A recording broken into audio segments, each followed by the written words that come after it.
What's up, guys? Do you need to do double jaw surgery or MARPE? And here is the truth.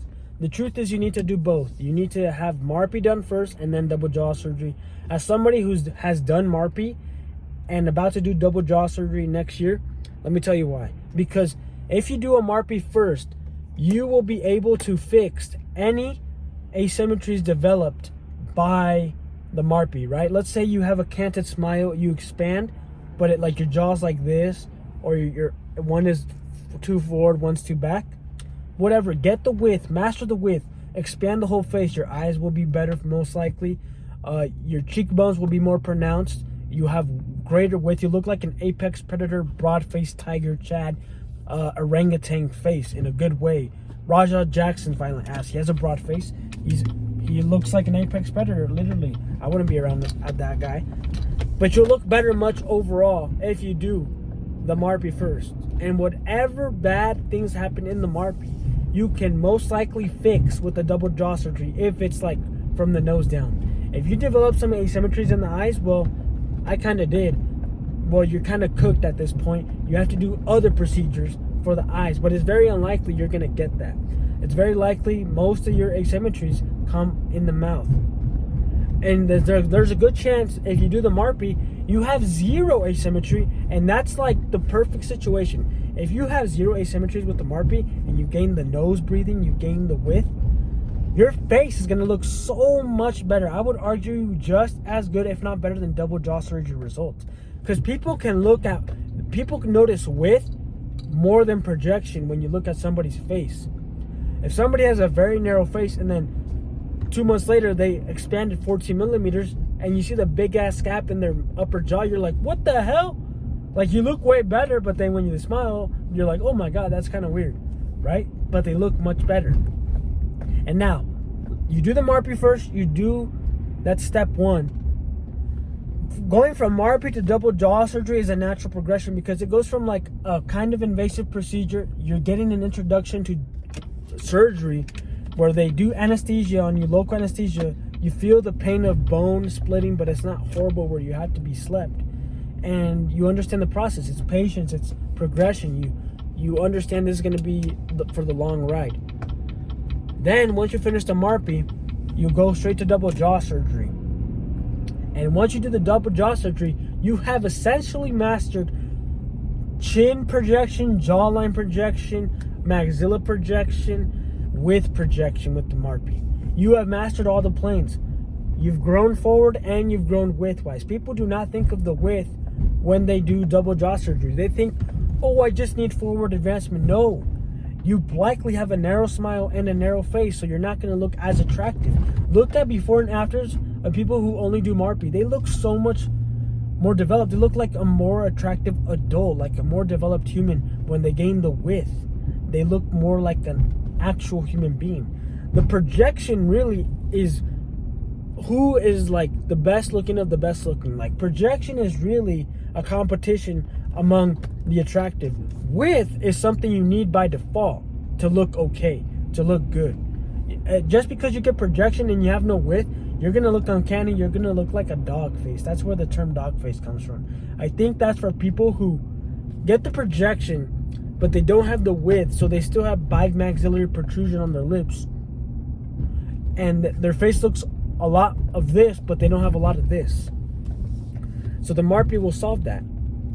If you do double jaw surgery first and you still have nasal breathing problems and like you're still congested at night, it's gonna be so defeating because you're gonna be thinking about breathing all the time through your nose, and it's gonna be hell. I know what it feels like. It's horrible.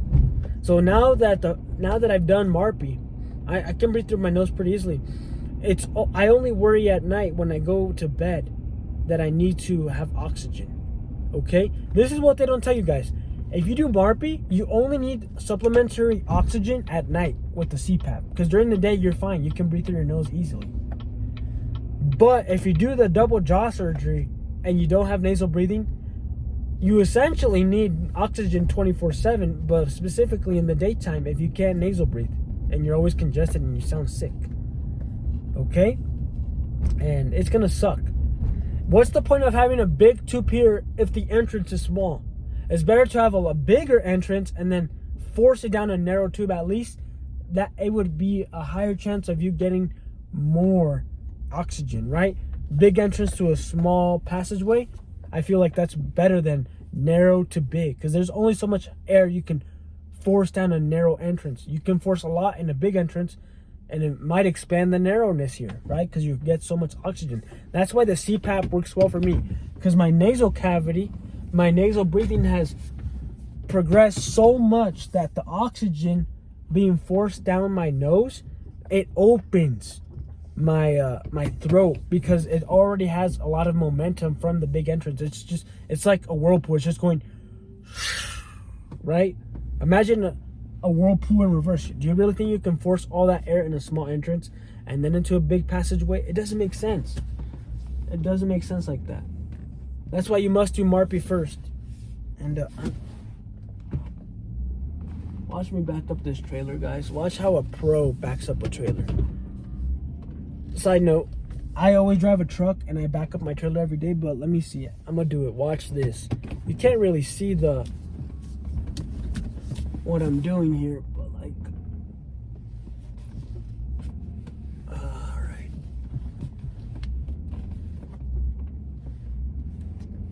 Come on, come on.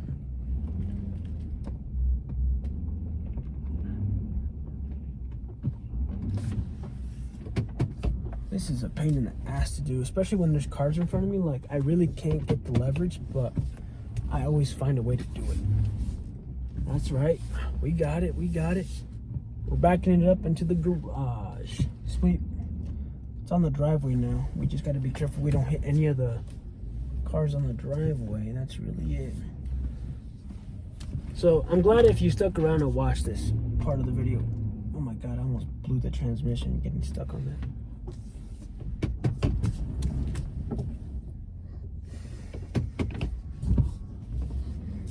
See how I'm breathing? I'm chill. No stress. No stress.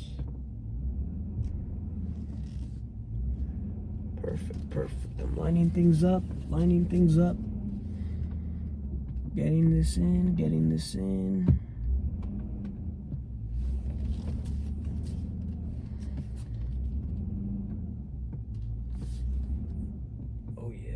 Hopefully I didn't hit that CRV, I would have heard it. They just fixed it and I put money into it, so.